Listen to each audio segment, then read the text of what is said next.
नमस्ते। मेरे साथ एक बार फिर से सुधांशु मणि साहब। सुधांशु, ये रेलवे का एक अजीब फैसला आया जिसमें पर किलोमीटर 500 के ऊपर आधा पैसा, एक पैसा, कुछ इस तरह के फेयर बढ़ाए गए हैं। जी। अ, अगर हम एवरेज ले लें और जो एक पैसा को हम मान लें कि एसी में एक पैसा उन्होंने बढ़ाया है, हम्म। मैं एक I was just doing a very quick glance कि रेलवे का क्या है। तो जो रेलवे का ग्रॉक से या उससे आया उसके अनुसार रेलवे प्रतिदिन फ्रेट और पैसेंजर को मिला के करीब 3 मिलियन किलोमीटर पर डे चलती है। अब 3 मिलियन का मतलब हो गया 30 लाख। मैं ये सब मोटी मोटी बातें कर रहा हूँ, एक हाँ, क्योंकि ग्रॉक में मान रहा ठीक हूँ है। कि प्लस माइनस 10%, 20% भी रख लिया जाए। अब अगर 3 लाख 30 लाख किलोमीटर चलती है, उसमें फ्रेट भी है तो फ्रेट को किनारे कर दीजिए। अब पैसेंजर की बात करें और जी। 500 किलोमीटर से कम कर दीजिए, इसमें नहीं बढ़ाया गया। तो ले दे के अगर 10 लाख किलोमीटर भी हम मान लें कि इससे अफेक्टेड होंगे पैसेंजर, 10 लाख पैसे का सीधे सीधे हिसाब है 10,000 रुपया रोज।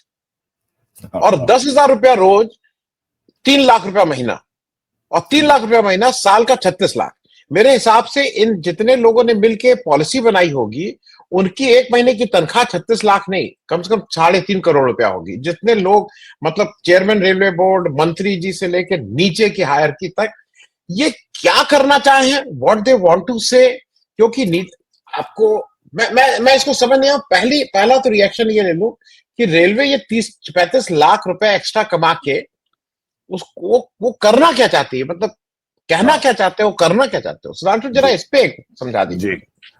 ये जो आपने कैलकुलेशन किया, ये तो अब जल्दीबाजी में मैं उस पे इमीडिएटली कमेंट नहीं कर सकता। मैं इस तरह से लेता हूं, देखिए, रेलवे की पैसेंजर अर्निंग लास्ट ईयर की थी लगभग 80,000 करोड़, और फ्रेट की लेके 3 लाख करोड़ के करीब इनका अर्निंग थी। उतना ही एक्सपेंडिचर था। इनका एक्सपेंडिचर एक्चुअली ज्यादा रहता है, वो उसको कुछ अकाउंटिंग जगलरी से किसी तरह ऑपरेटिंग रेशियो 98 99 के बीच में लाते हैं। अगर मैं ये सारे जो आपके फेयर इंक्रीज हैं, इसको 1% भी नहीं मान पा रहा हूं, इसलिए कि देखिए, 25-30 पैसा होता है आपका कम्यूटर, 40-50 पैसा होता है जनरल पर किलोमीटर। AC3 का ₹1.25 के करीब, AC2 का ₹2 के करीब, और AC4 का ₹4 से ₹5 रफली।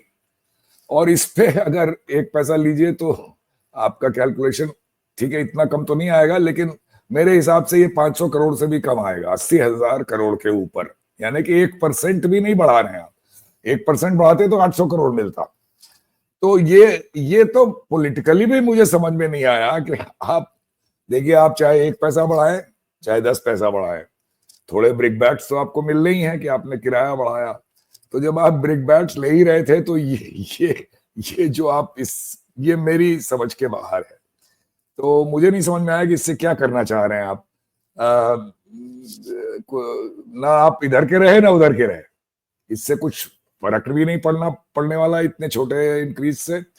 और लार्जर क्वेश्चन शायद आप उस पे आएंगे कि क्या रेलवे को करना चाहिए भाई, अगर नहीं कमा पा रही है, पूरा घाटे के कगार पे ही है, तो करना क्या चाहिए, ये सवाल मैं पैदा होता सुधांशु उससे उस पे आऊं, उससे पहले दो चीजें और चेंज, मतलब एक इन्होंने चेंज किया, एक बहुत उम्मीद थी लोगों को, वो नहीं हुआ।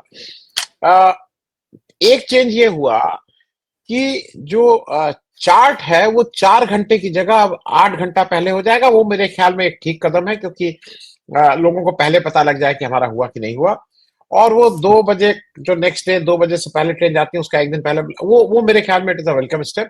थोड़ा पहले पता लग जाने से सहूलियत है, इसमें कोई दो राय नहीं। है। जी। लेकिन दूसरी जो चीज मुझे लग रही है कि सीनियर सिटीजन को बहुत उम्मीद थी हम्म। कि हमें कुछ इसमें रिलीफ रिलीफ नहीं, जो पुराना मिलता था वो रिस्टोर होगा। जी। Let me put it that way. और अगर आप, मेरे पास वो रेडी, और मैं इसको भी सुधांशु, जैसे आप कह रहे हैं ना 500 करोड़, मैंने वो कैलकुलेशन कर लिया। आप एक बार हम लोग कैलकुलेशन करके फिर से इस पे 2 4 10 दिन बात करेंगे। वो 1 करोड़ से कम है। आई एम वेरी अच्छा। श्योर अबाउट इट कि फ्रेट 1 करोड़ से कम है साल का।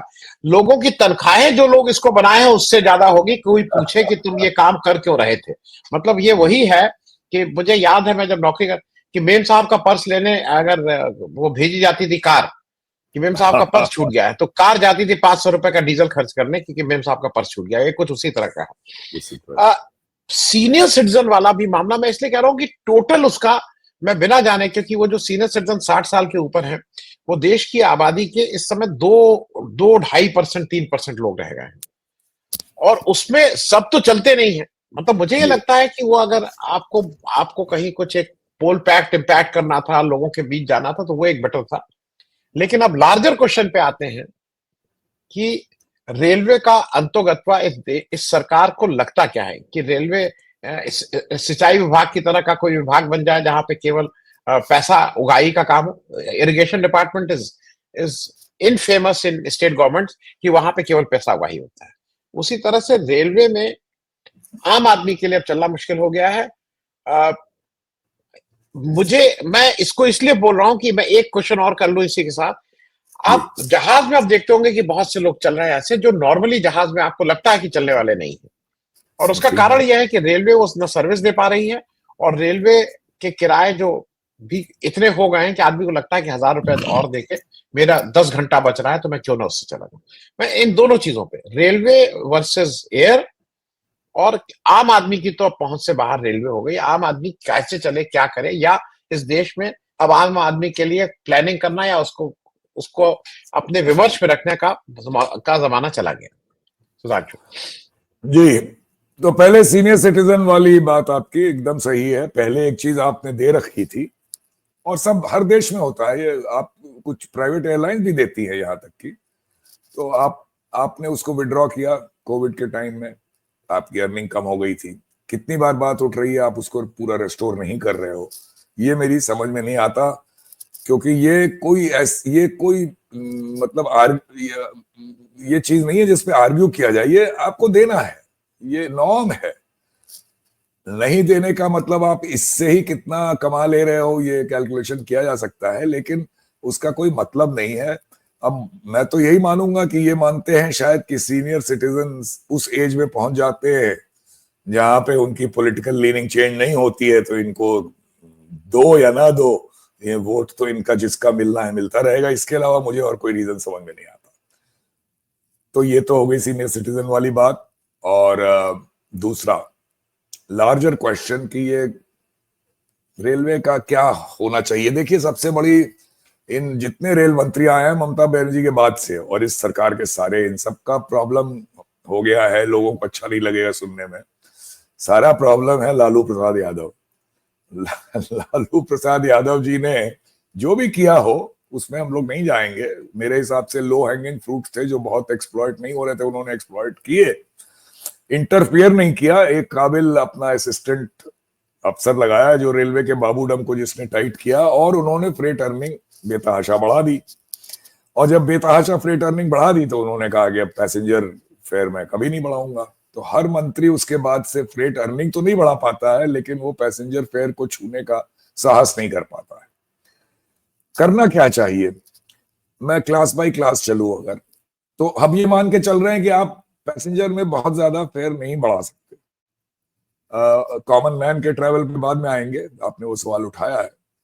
लेकिन अब देखिए, एसी फर्स्ट ले लीजिए। एसी फर्स्ट में कोई क्यों ट्रैवल करता है? वो इसलिए नहीं करता है कि वो हवाई जहाज से थोड़ा किराया कम है या ज्यादा है या आसपास है। वो एक कन्वीनियंस देख के ट्रैवल करता है कि वो उसको बजाय एयरपोर्ट पे जाके उसके हैसल एंड सो ऑन, आप उसको क्यों सब्सिडाइज करते हैं? वो तो किराया दे सकता है, वो जहाज से जा सकता है, आप उसको सब्सिडाइज एकदम मत करिए। उससे जितना हो सके प्रॉफिट्स उससे लीजिए। वो अभी नहीं हो रहा है, और इस 2 पैसे बढ़ाने से भी नहीं होगा। एसी सेकंड को भी धीरे धीरे, अभी ठीक है एयर ट्रेवल के बराबर फेयर उसके आसपास नहीं पहुंचा है, लेकिन फिर भी बहुत लोग उसमें कन्वीनियंस की वजह से जाते हैं। तो मुझे नहीं लगता कि एसी सेकंड में भी आपको कोई सब्सिडी देनी चाहिए। एसी सेकंड के पैसेंजर से भी आप जितना कमा सके कमाइए, आप इसमें मत। एसी फर्स्ट की सब्सिडी क्यों नहीं जाती है? मेरी थिंकिंग तो ये है क्योंकि एसी फर्स्ट में ज्यादातर नेता लोग, ब्यूरोक्रेट्स, रेलवे के अधिकारी, ये लोग चलते हैं, और रेलवे को कोई उससे अर्निंग तो मिलती नहीं है, या सरकार को नहीं मिलती है, लेकिन वो उनकी एक कन्वीनियंस है, इसलिए एसी फर्स्ट को मैं तो कहता हूं अगर एसी फर्स्ट का किराया बढ़ाने से एसी फर्स्ट में नहीं चलेंगे लोग तो ना चले, एयर जहाज से जाएं, आप उसको सब्सिडाइज मत करें, एसी सेकंड भी मत करें। अब एसी 3 जो है एक कॉमन मैन कोच हो गई है, एसी चेयर कार भी मान लें, और इसमें आप अभी किराया अगर बढ़ाएंगे भी थोड़ा बहुत तो लोग चलेंगे, तो वो उसमें भी थोड़ा बहुत अभी भी ये इसमें थोड़ी बहुत प्रॉफिट रेलवे को मिलता है इन क्लास में, तो थोड़ा बहुत बढ़ा सकते हैं। असली मुद्दा है कॉमन आदमी का, और ये इसमें इन्होंने कम्यूटर और सबअर्बन फेयर नहीं बढ़ाया। देखिए कम्यूटर और सबअर्बन में जो ट्रैवल करता है वो आधा घंटा, 1 घंटा, सवा घंटा, इससे ज्यादा 1.5 घंटा वो भारत ही नहीं पूरे देश में खड़े होकर ट्रैवल करते हैं लोग। यहाँ ये है कि दरवाजे खुले रहते हैं, वो घटनाएं होती रहती है, वो थोड़ा अलग है, एक अलग सब्जेक्ट है कि वो मेट्रो की तरह एयर कंडीशन किया जाए कि नहीं, उसमें नहीं जाएंगे। मैं कह रहा हूं कि उसका किराया नहीं बढ़ाना या बढ़ाना ये मुद्दा नहीं है, मुद्दा है कॉमन आदमी। कॉमन आदमी का आपने 5 रुपया 10 रुपया कुछ बढ़ा दिया, लेकिन आप उसको ले कैसे जा रहे हो, ये आपको अगर आप सॉल्व नहीं करोगे तो कोई सारे मीन्स बेकार है। आपको कॉमन आदमी को जब तक आप विकसित नहीं हो जाते हैं, या अगले 10 साल जब आपकी इकोनॉमी और नहीं बढ़ जाती, एक डिग्निटी कंफर्ट से ले जाना है और बिना किराया बढ़ाए ले जाना है। इसके ऊपर रेलवे में कोई सोच नहीं है, मुझे दुख के साथ कहना पड़ रहा है। ये असली मुद्दा ये है कि आप उस चीज को देखें, और ये डेकोरेटिव टाइप का फेयर इंक्रीज किया और इसका कोई मतलब मुझे समझ में नहीं आता। मैं बार बार आपके प्रोग्राम में इस बात को कहता हूं, और अब सवाल उठेगा कि आप किराया नहीं बढ़ाएंगे तो मेजर फिर आपको अर्निंग कहां से आएगी। इसका मतलब आपको फ्रेट में, चलिए लो हैंगिंग फ्रूट नहीं है तो बड़े मेजर्स हैं, आपका ग्रैंड प्लान है कि पूरा लॉजिस्टिक्स जो कंट्री की है, पूरा फ्रेट, उसका 45% पे ले जाना है। ये पहले 80% होता था रेलवे का, आज ये घटते घटते 25% पे आ गया, हर साल 1% घट जाता है। इसके बारे में आप क्या कर रहे हैं? खर्च तो बहुत कर रहे हैं, बहुत सी साइडिंग बन रही है, ट्रैक्स बन रहे हैं, सो ऑन, पहले से 5-6 गुना पड़ रहे हैं, पर उसका असर नहीं दिख रहा है सामने। इसका मतलब इसमें एक सोच की जरूरत है। देश में माल की ढुलाई हो रही है, आप नहीं ले जा पा रहे हैं, इसके बारे में तमाम छोटी छोटी चीजें हैं। नई तरह की wagon, balance other goods, perishable goods ले जाने के लिए आपको स्पेसिफिक वैगन बनाना पड़ेगा। आपको टैरिफ रेलवे बोर्ड से डिसाइड होता है, लोकल यूनिट को आपको पावर देना पड़ेगा कि वो ट्रैफिक अट्रैक्ट कर सके। आपको थोड़ा टाइम टेबल ट्रेन चलाने की बात सोचनी पड़ेगी, जब आपने डेडिकेटेड फ्रेट कॉरिडोर बना दिए जिसमें पैसेंजर ट्रेन चलती ही नहीं है। तो ये कुछ मेजर्स मैं बोल रहा हूं, this is not the end all, तमाम मेजर्स पॉसिबल हैं, लेकिन उनकी तरफ काम अगर आप नहीं करेंगे तो हमेशा ये कोनंड्रम रहेगा कि यार फेयर तो हम नहीं बढ़ा सकते, तो ये फिर ऐसे ही चलेंगे और इनकी इंप्रूवमेंट, इनकी कन्वीनियंस, इनकी एमेनिटीज इंप्रूव नहीं करेंगे। ये इसमें फंसा हुआ है रेलवे। हाँ, मेरे सुधांशु 2 प्रश्न हैं, और वो दोनों प्रश्न अलग अलग मैं इसलिए कर ले रहा हूं कि उसी से एक तो मुझे लगता है कि एक चीज की कोई देयर इज नो प्राइस, वो बात हम कर रहे हैं सेफ्टी और उसकी। अब सेफ्टी पे मैं ये मानता हूं कि आप दुनिया कहीं पे भी पहुंच जाए, आज से 100,000 साल बाद भी टेक्निकल फ्लॉ हो सकते हैं, क्योंकि मशीन है, उसके कुछ ना कुछ पियर टियर या कुछ जो भी है उस पर कहीं ना कहीं दिक्कत हो सकती है, फेयर एनफ, वो जीरो नहीं हो सकता है। लेकिन मेरे हिसाब से जो मैनुअल फॉल्ट्स हैं, जो ह्यूमन मेड हैं, जो मैन मेड दिक्कत है, सिग्नलिंग, उन्होंने वो सो गए, वो उनको उन्होंने देखा नहीं, उनको सीटी नहीं सुनाई दी, वो जो इस तरह की फॉल्ट है वो तो जीरो होने चाहिए, और उसके वेज एंड मीन्स हैं। अगर और वो कोई मेरे हिसाब से it is more of a आपकी विलिंगनेस की बात है, आपका कमिटमेंट की बात है, देन टेक्नोलॉजी या पैसा। इस पे एक जरा आपका वो टिप्पणी चाहेंगे कि क्या रेलवे एक दिन ऐसे उठ के कहेगी कि आज से साहब कोई मैनुअल उसकी मैन मेड नहीं होगा, अब मशीन का पहिया ही निकल जाए चलते चलते, वो नहीं हुआ, नहीं तो हम कर पाए, उसका मेंटेनेंस हो गया, इतना बड़ा जहाज ही टेक ऑफ नहीं कर पाया, वो ठीक है, लेकिन मैनुअल आज से हम लोगों का जीरो होगा कि जहां पे हम इसको we have taken care of. इस पे जरा एक टिप्पणी चाहेंगे। जी, आपने एकदम ठीक कहा। हम ये नहीं कह सकते कि हम जीरो एक्सीडेंट पे जाएंगे, पर जीरो एक्सीडेंट की तरफ जाने के लिए आप क्या कर रहे हैं? आप डेटा में मत जाइए कि पहले से एक्सीडेंट कम हो गए, तो पहले से बेतहाशा पैसे भी खर्च किए गए हैं, तमाम लेवल क्रॉसिंग एलिमिनेट हो गई, 30-40% वहां पे होते थे, तो पहले से एक्सीडेंट कम हुए हैं या नहीं हुए हैं, ये कोई मुद्दा नहीं है, कम हुए होंगे, हुए ही हैं इनफैक्ट। मुद्दा ये है कि आपने जो कहा कि जीरो एक्सीडेंट की तरफ जाने के लिए आप क्या कर रहे हैं। जीरो एक्सीडेंट की तरफ जाने के लिए कुछ चीजें बड़ी जरूरी हैं। एक तो जो आपने चूंकि स्टाफ की फॉल्ट का मुद्दा उठाया, तो जो सेफ्टी कैटेगरी की वैकेंसीज हैं वो पहले भी मैं कई बार कह चुका हूं, उसमें आप जीरो वैकेंसी आपको रखनी होगी। आप ये नहीं कह सकते कि बहुत लोग रिटायर हो गए तो वैकेंसी हो गई। अरे सारा आपको डेटा आपके पास है, आपको ऐसी प्लानिंग करनी है कि जीरो वैकेंसी की सिचुएशन आए, जिससे कि ये सेफ्टी कैटेगरी के स्टाफ किसी भी स्ट्रेस में काम ना करें। और जब आप उनको ये फील्ड सामने देंगे तो ह्यूमन एरर जरूर कम होंगे। तो ये एक जरूरी चीज है जिसपे मैं नहीं समझता कि ज्यादा काम कर पा रहे हैं लोग। दूसरा, आप ट्रेनिंग से रिलेटेड चीजें ये तो हैं, ये तो कहा ही जाएगा, पहले भी स्ट्रेस होता रहा है, पर जितना चाहिए उतना नहीं। मैं एक बात कहता हूं कि एक ये टेक्नोलॉजी नहीं है, use of artificial intelligence to know about all human failure. मतलब अभी बहुत से एक्सीडेंट देखिए, अगर जब एक बड़ा एक्सीडेंट हम सुनते हैं, आप ये मान के चलिए कि कम से कम 1000 ऐसे एवर्ट होते रहते हैं रोज। तो वो जो एवर्ट होते हैं वो उनको दबा दिया जाता है, उनके बारे में कुछ ही सामने आते हैं, जीएम तक भी नहीं पहुंचता, रेलवे बोर्ड और मंत्रालय तो दूर की बात है। आप ऐसा सिस्टम आर्टिफिशियल इंटेलिजेंस से लाइए कि कोई भी, देखिए स्टेशन पे डेटा लॉगर यानी कंप्लीट कंप्यूटराइज्ड है, ट्रेन कब आई, कहाँ रुकी, कितने बजे कौन सी ट्रेन का, सब डेटा आपके पास है डिजिटली। और लोकोमोटिव या ट्रेन के अंदर का भी डेटा सारा डिजिटली अवेलेबल है कि कब ब्रेक लगाया, कब क्या, सब कुछ है आपके पास। वो सब लेके कोलेट करके रोज के ऐसे जो 50-100 जो भी एवर्टेड एक्सीडेंट होते हैं या नियर एक्सीडेंट होते हैं, वो पूरे कोई भी छिपाया ना जाए और टॉप मैनेजमेंट तक पहुंचे। और एक एक केस, अगर मान लिया भारतीय रेलवे में 100 हैं, तो मानिए हर डिवीजन में एक केस ऐसा रोज पकड़ में आएगा जो डीआरएम के लेवल पे रोज देखा जा सकता है। और उसमें जितने केसेस जिसमें कोई ह्यूमन फॉल्ट है, ह्यूमन एरर है, उसको अगर लेके आप पनिशमेंट के लिहाज से नहीं, ट्रेनिंग के लिहाज से, काउंसलिंग के लिहाज से लेके चलें, तो जरूर इंप्रूवमेंट होगा। और आप जो कह रहे हैं, धीरे धीरे वो एक सिचुएशन आ सकती है कि ह्यूमन एरर को आप एलिमिनेट कर सकते हैं। आपने ठीक कहा कि भाई मशीन के बारे में तो आप ठीक है, you can take measures, but आप 100% गारंटी कभी नहीं ले सकते किसी चीज की। इन दोनों एरिया में कोई काम होता मुझे दिख नहीं रहा है। एक तरह से लास्ट क्वेश्चन।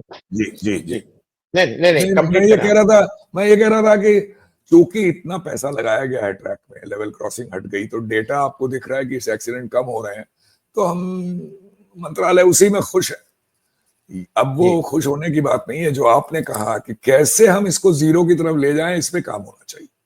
जी, एक लास्ट मेरा क्वेश्चन है। देखिए, ये कुछ चीजें, ये देश 140 करोड़ लोगों का है, उस 140 करोड़ में 85 करोड़ लोग आज 5 किलो अनाज पे, उनको 5 किलो अनाज मिलता है, उस पर सस्टेन कर रहे हैं। ये आपका ये हार्ड फैक्ट है जी। अब जब आप जब रेलवे की बात करते हैं, तो आप टोटलिटी में बात करेंगे ट्रांसपोर्टेशन की। ट्रांसपोर्टेशन में सबसे ऊपर पायदान पे एयर माना जाता है, फिर रेल माना जाता है, और रेल को माना जाता है कि इंटर डिस्ट्रिक्ट, इंटर वो कनेक्ट करता है। और फिर एक डिस्ट्रिक्ट ट्रांसपोर्ट आता है, जिसपे हम प्राइवेट की बात नहीं कर रहे हो, टेम्पो और टैक्सी उनकी नहीं, लेकिन पब्लिक ट्रांसपोर्ट में कि जद में सिटी बसेस आती हैं और वो मेट्रो आता है।